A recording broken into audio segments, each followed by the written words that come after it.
Hi, on this episode of Brook Valley Life, we're going to be putting together the riser prior to setting up the bow. Please enjoy.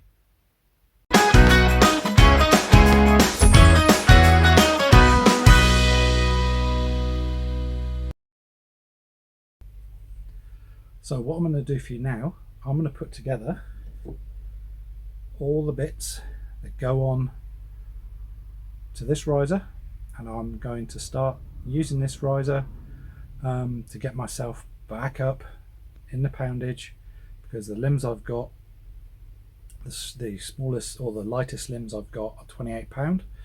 For my shoulder, that's a good weight or good time or good weight to start at, and then I can start building up and get back to my my competition bow, which is set at 40 pounds.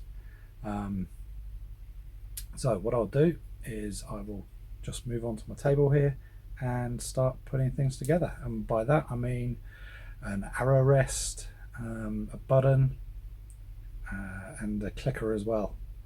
We won't put the whole bow together in this episode. That'll be for after I've shown you what limbs are out there, price of them, and what I've got and what I'm using, and then we can start putting the bow together, and it'll all end up with me starting to shoot them. So join me on the table and we'll put this together. So I hope this camera angle's working. As I said, never done this before, so let's crack on. So with this being a Chinese bow, I thought that I would look at trying to keep the cost down when I'm adding bits to this, because it can all add up. And I want to show that you can get into archery at any level, medium, intermediate, up to high level, with shooting this bow. Yeah, you won't find any of these bows at the World Cups or the Olympics, because Toe Point don't sponsor anyone. And you'll notice that all the guys there are all sponsored, either by Hoyt, Win and Win. I'm just trying to think of a few more. MK, Fivix, Uka. There are some Uka ones out there as well, but we'll try and keep this as cheap as possible. So riser, first thing we're going to add a cheap, so that's all I need. There we go. It says Cupid, and this is an arrow rest. This was bought off AliExpress for a couple of dollars. Yes, you can spend a lot of money on arrow rests. This one here is an AAE Cavalier Micro adjustable one. This thing costs about, I think it's nearly $100 US, if not slightly over. I used to use this, however the screws came loose all the time. In fact I still use one of these on my competition bow. It's fantastic. But this one, the little Allen headed screws, as you can see in there, some of them rounded out and I can't budge them now. So I'm going to have to try and get away, or find a way of pulling these out, but it's quite difficult. So yeah, $100, a couple of dollars. So we'll try this. So I haven't opened this one yet, so let's see. Where are we? Here we go. So what does it come with? 2 screws to hold it in place. The rest itself, and this is a magnetic one, as you can see, so it pushes back out, which is quite nice.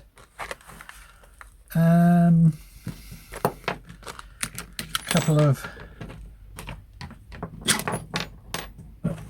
Allen keys to work on it and to hold it into place, and just a card. Yeah, it doesn't tell you a lot, just tells you where it's from and that it's where are we? Made in China. Right, so what we'll do now is we'll take our riser. This is a wraparound rest, called a wraparound because it wraps around the riser itself. Now we'll take one of the bolts and start it off. You don't want to make this tight yet, I'll just do it in my hand because we've got the button going to go in soon. And what we want to do is make sure it's all aligned properly. And to align it properly, we'll need to put the string on, get an arrow, but we'll go through that later. This is just to put the stuff on there at the moment. So as you can see, it goes in the front hole. Just nip it, or you don't even need to nip it, just tighten it up. So there's still a bit of movement. Done. Because what we're going to do now is we're going to put the button in, and then we can just tighten them both up. So that's what it looks like. And at the moment, as you can see, it's still movable. So next, put that there so you can see. I have a number of buttons I can use.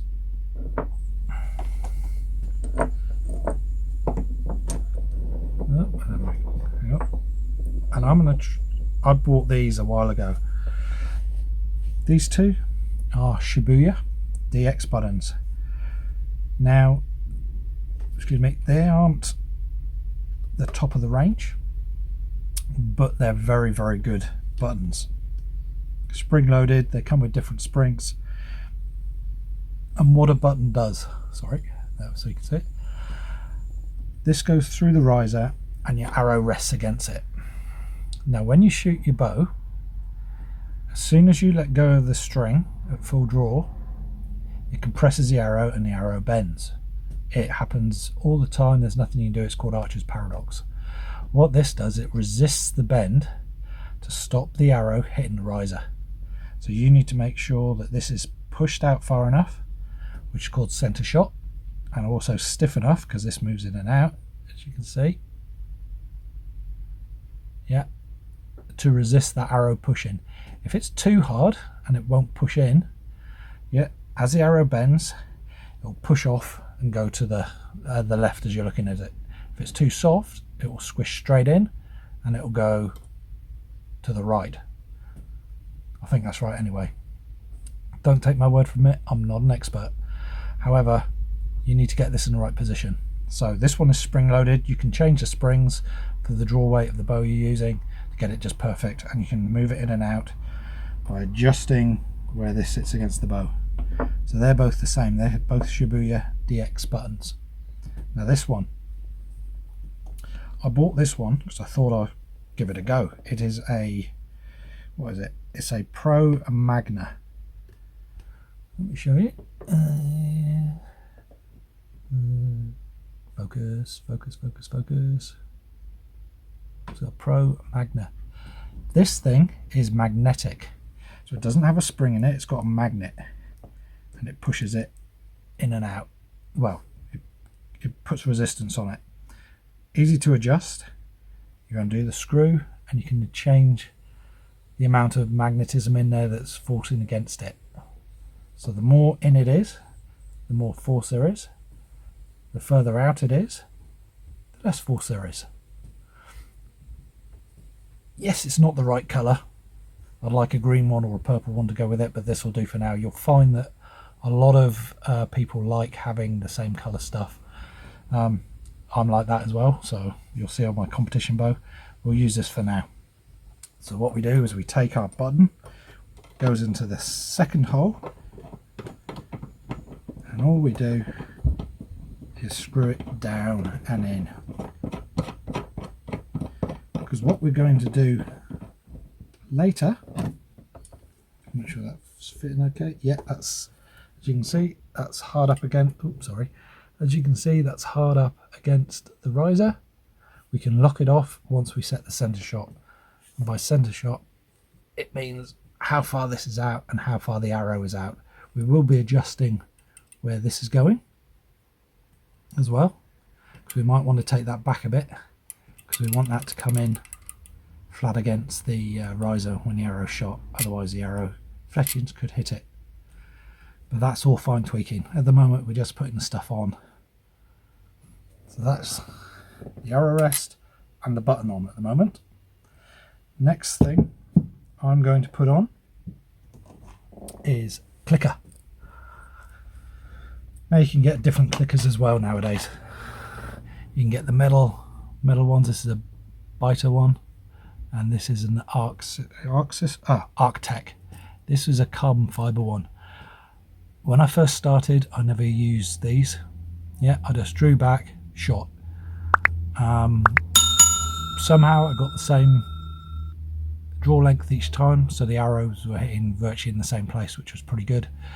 Nowadays, I'm using these, so my draw length is the same every time I shoot. So hopefully it allows my arrows not to go high or low, but in the same spot. We'll discuss more about clickers and how they work later. I changed to the carbon one as well because I was having trouble hearing this when I was shooting. When you got people around you shooting as well and you're hearing their clicks, you try and put it out of your mind. Also compounders, if you've got a compounder next to you with a release aid, the noise those things makes is horrendous sometimes. And if you've got the ones that double click, yeah, you're letting go of your arrows when yours hasn't gone off but someone next to you has. So what we'll do is we'll put on the carbon one. Now, just try and find it. This has a piece of rubber on the back. A screw goes through the holes and it fits in to your riser in one of these two holes. Depending on its length where it's going to sit, you need to work out exactly where it is. At the moment, as I said, we're not going to be shooting this bow straight off. It will need to be set up. I'm just putting these on there so I know where everything is. Yep, so I can then fine tune it when I get the limbs on and stuff, get an arrow in it. So what I will do is just see where it sits. In fact, I reckon I can come up one of the holes, not come up, go down one of the holes actually, to the bottom hole. Sorry, it's all fingers at the moment. Get the right size Allen key again. Start it, oops, a daisy. Start it going through and then work out which hole you need to put it in.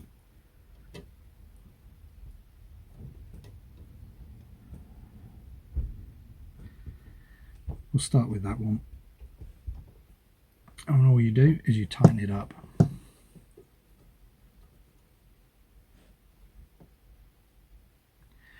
You don't want this to move, so it needs to be quite tight.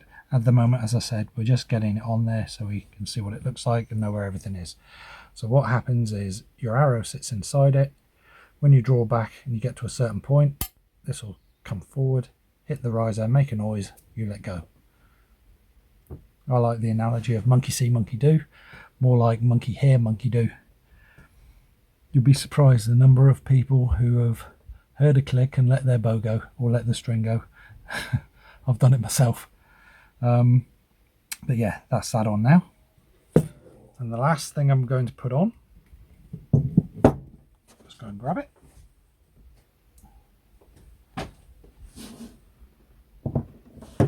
Is the sight block. So this is the sight. Looks all fancy, dandy, or whatever you want to say, but it's not. This is a toe point recurve archery sight in black. Again, all I could get at the time.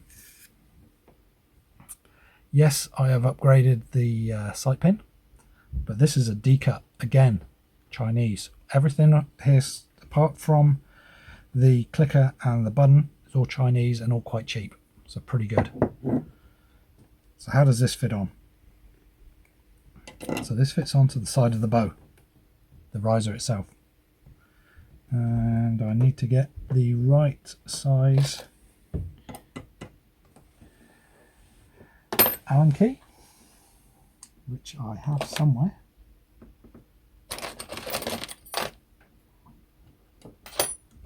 Let's go for the easy one. Make sure that's wrong size. There we go. Right size, fits in lovely. What I've also done, I don't know if you can see, there's a little bit of bow wax on this screw itself. I just put bow wax on it.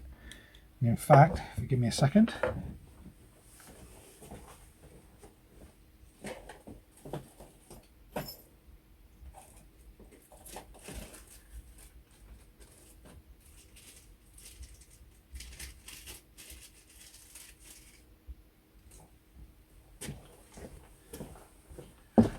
back again, sorry. And in fact, I didn't use bow wax. I used hot melt glue. All I did was just rub it across, put some in between each of the threads, and then screw it on. Just make sure I've got this on the right way. So, yep.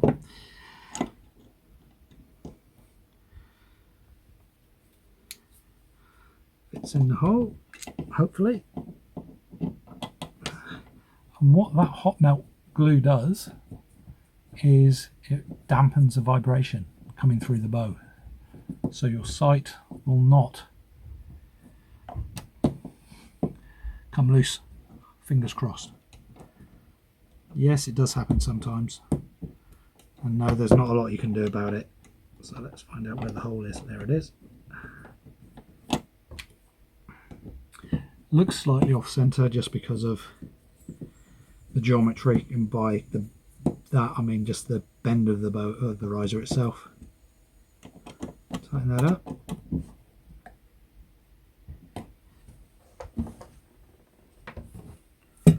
Done. So that there is where your sight sits. So that is everything that we need to put on the bow onto the riser now. Done. And that's where we're going to leave it. So I hope that was slightly informative. Let's come up and see me. Yeah, I hope you enjoyed that, and you'll come back and see us building up the bow over time. Next we will look at the limbs, the different types out there: carbon, foam, wood, fiberglass, all those type of things. And we will start putting the limbs on. I think I have a right size string for this because I'm putting on smaller limbs. If not, excuse me, we will look at making a string. Yeah, I make my own strings as well, so we can have a look. They may not be the best strings in the world, but they do for me. And yeah, we can go through how to make a string. So, hope you enjoyed it. Have a great day, and I'll see you in the next episode.